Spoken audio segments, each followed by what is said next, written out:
안녕하십니까. 교과서 읽어주는 남자 김영선입니다. 오늘 한국 현대사 3차시 수업 함께 진행하도록 할 텐데요. 오늘은 이 대한민국에서 중단원 제목이 바뀌었습니다. 민주주의의 실현과 민주화 운동인데요. 오늘 두 가지 사건 중점적으로 볼 겁니다. 바로 4.19 혁명과 5.16 군사정변이고요. 4.19 혁명은 4월 혁명이라고도 번역이 되고는 합니다. 자, 학습 목표 보겠습니다. 첫 번째, 4.19 혁명이라는 배경 설명할 수 있다. 두 번째, 한국 민주주의 역사에서 4.19 혁명 미친 영향을 평가한다 되어 있거든요. 일단 아까 사건명에서는 5.16도 나왔지만 5.16 군사정변도 있었지만 오늘 중점적으로 볼 것은 4.19 있기 때문에 4.19 중점적으로 보도록 하겠습니다. 자, 1960년에 2.28 민주운동 있고 3월에 3.15 부정선거 있고 3.15 의거 있고 우리가 비로소 얘기할 오늘 4.19 혁명은 여기 세 번째 칸에 있는데요. 이 4.19 혁명이 있기 전에 계속 이런 어떤 의거 내지는 민주운동이 있었다. 그리고 그것을 촉발시킨 것은 부정선거였다는 점을 알 수가 있는데요.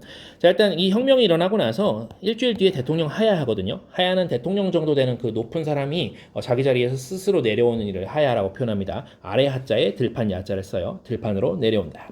자, 그리고 그해 8월에 바로 장면 내각이 출범하는데 여러분들 장면은 사람 이름이라 그랬죠. 성이 장, 이름이 면입니다. 이 내각에는 여러분들 각 부의 장관들이 있는 것을 말하고요. 그 우두머리로 여러분들 국무총리가 있습니다. 바로 그 국무총리 이름이 장면이었다는 것이고요. 자, 61년 가면 5.16 군사정변이 있습니다. 여러분들 잠깐 체크해줘야 되는 게 그 4.19 혁명은 1960년이고요. 그리고 5.16은 1961년이라는 점. 그래서 1년 정도 차이가 있습니다. 이거 알아두셔야겠습니다. 자, 밑에 해보겠습니다. 오늘 영어는 안 봤군요. 미안해요. 자, 3.15 부정선거 김주열, 4.19 혁명 양원재 내각 책임제, 그리고 장면 내각 5.16 군사정변 이렇게 중점적으로 오늘 보도록 할 텐데요. 오늘 중심이 되는 날짜는 사실 3.15예요. 3월 15일입니다. 이때 대선이 있었는데요.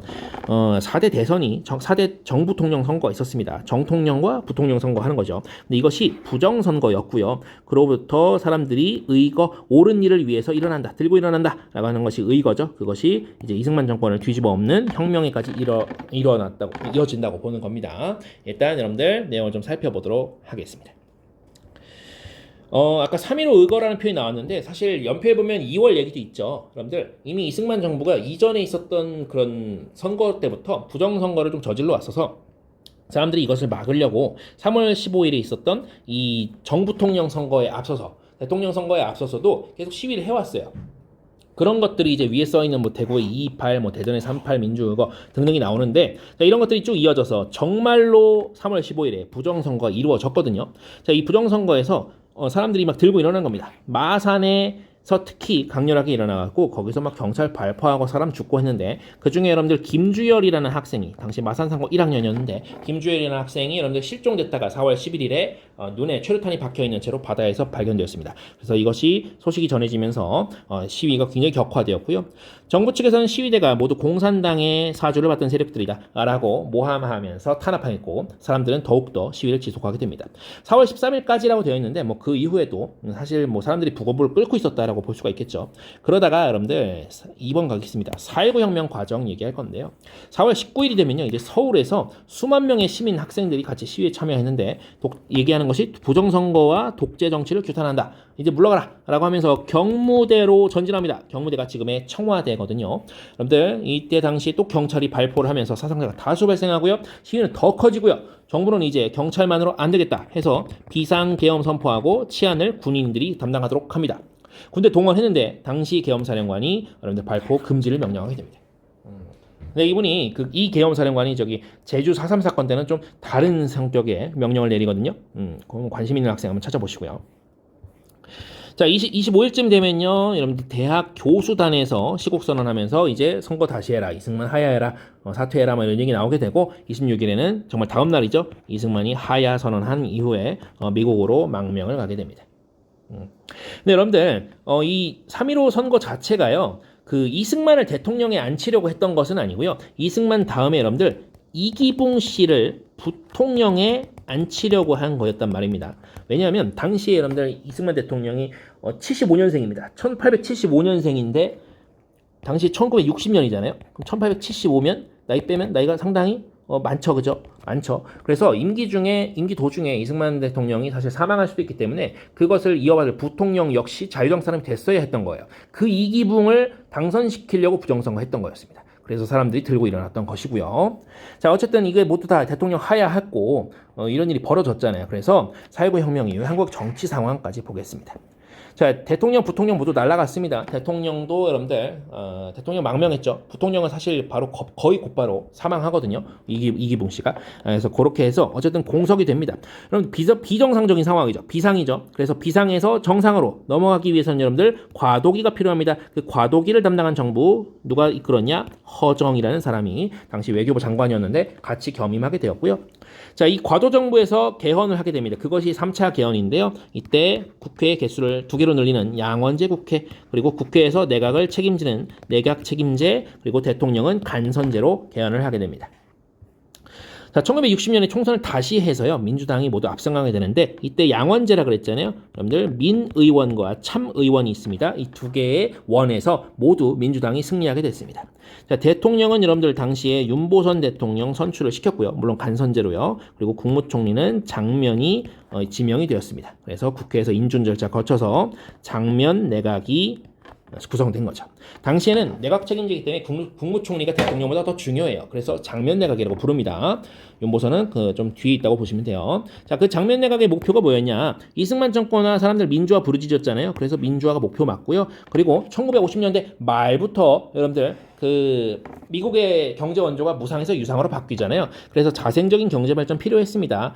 그래서 이 정책들을 보자면 지방자치제 실시해야 민주화 되겠죠. 그리고 경제개발 5개년계 경제발전 관련된 거죠. 이런 것들 정책을 펴나가게 됐는데 이거를 여러분들 하려고 한 거예요. 하려고.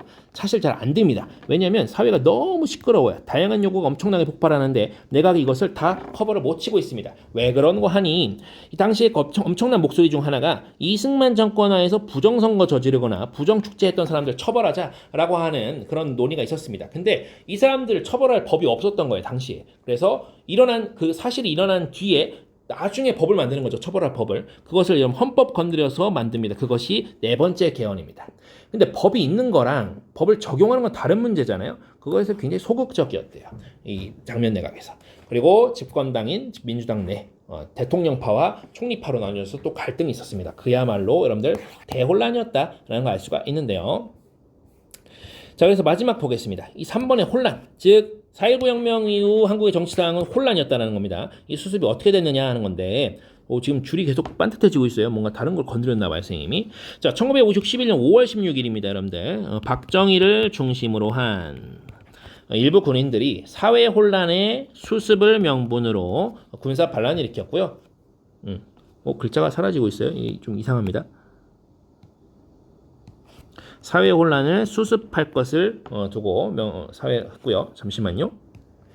자, 지금 이게 안 지워지기 때문에 글씨 써볼게요. 여러분들 수습이랍니다. 수습. 그리고 여기는 글자가 지금 박정희죠.